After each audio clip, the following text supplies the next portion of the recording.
Good, everybody. It's your boy Kama. We back with another video. So I want to get into rookie minicamp, but not really rookie minicamp. I want to get into the coaching aspect, man. In my opinion, you see the difference. Just watching them clips, one thing that I noticed off rip is how hands-on Dan Quinn is.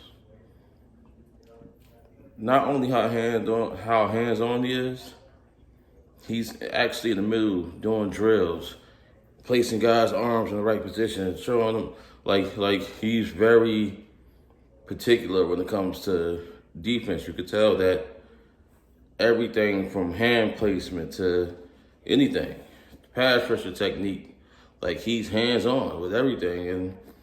And I think just by us having a plan is going to improve the defense this year. Last year, we didn't really have a plan. Mike Nolan came in with a scheme that ignored the skill set of the players. He didn't have a plan. He just thought a guy that never stood up in 10 years, you got him standing up, rushing, and all that. He just thought there was no thought into it. With Dan Quinn, there's thought into the style of play he wants, the level of play he wants, the size of player he wants, how he wants to play, and all the little nuances of coaching. And I think that's very important. Like seeing the video, like you could go back, there was no rookie minicamp last year, so of course with that. But even when you go to training camp, when they've had the daily training camp videos, you didn't see Mike Nolan that hands-on. He wasn't in the mix. Dan Quinn is in the mix. He's interrupting the guys as they do these drills. No, put your elbow in. This and like, no, you got to be able to rip that way. Like, I think it's a difference when you got a plan. And I believe this is like contrary to popular belief. I believe we have talented players. Jalen Smith is not just absolutely garbage like everybody's painting him to be. LVE is not just garbage like everybody painting him to be. Jordan Lewis always had talent. You know, Trayvon Diggs, Donovan Wilson is good on the back end. I like Kelvin Joseph. Even the guy that the third round pick, Wright, starting to turn some heads, but with his mobility and his length and everything like that. So, you know, we got Jabril Cox, Michael Parsons, Bohanna in the middle, still with the guy I'm excited to see is Urban that we got from Chicago.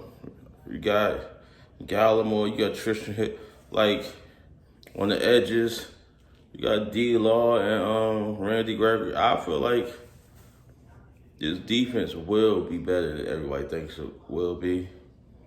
But also it's important that I don't mind the growing pains. We start off slow and we give enough points and things like that. I don't mind that. I want you to gel at the right time. That's the name of the game. You don't want to peak too early, so to speak. You don't want to be playing your best football week 3, week 4. You don't want that. You want to be able to say, it's week 12, week 13. Oh man, they've been playing lights out since week 11, going into week 16, week 17. That's what you want ultimately, because the ultimate goal is postseason success. It's not about being the regular season champion or winning a bunch of regular season awards or a bunch of meaningless wins in front of the season, and then either you sitting home in the playoffs or you didn't make the playoffs because your play declined going into the latter part of the year. And we see it all the time. A lot of teams do that. How many teams, start off 5-1, 4-0, then towards the end of the season, they're fighting to try to get a wild card. Like, I believe our offense is powerful enough to carry us. Our defense is talented enough to have a slow incline throughout the season. And I'm excited to see it, man. Like, finally having a defensive plan is, I think that's key. Like, there's one more thing I want to say, right? I watch a lot of videos, and a lot of people that I'm fans of. And I hear people say they yet to see Mike McCarthy imprint on the offense, right? This is my rebuttal to that. Before he got here, we had the number one offense in the league, right? If he would have came here with the number one offense in the league and just completely changed everything and bombed, it was, oh my God, why would he's a terrible coach. The fact that he came here and kind of let the young offensive coordinator, because it's only his third year as the offensive coordinator in this league, kind of grow, which he's going to have to grow in pains and put his little input on it. Well, we was basically the number one offense 2 years in a row before Dak went down. Basically, that's what it was. Like, you can't, I'm saying, Mike McCarthy is in a situation where you damn if you do, damn if you don't. You know what I'm saying? Because had he came and changed everything, because if you're number one, with the changes, your offense can only do this. You only can go down. So if he went down to the 10th ranked offense, people be saying we was number one before he got here. He don't know what he doing. So it's like, I don't know, man. It's crazy to me, man. Like, I just still think with that awful season last year, we gotta let players, we gotta let coaches coach, man. Give them, there's no excuses this year. Give them, like I give them this year. This year you got your four, the rookies in man camp right now. Then we got the regular mandatory mini camp in a couple of weeks. Then you got, training camp is in July. Like, give them a time, man. Sometimes it takes time to implement things you want to. Like, they was virtual all last year. Like, me personally, I don't look at it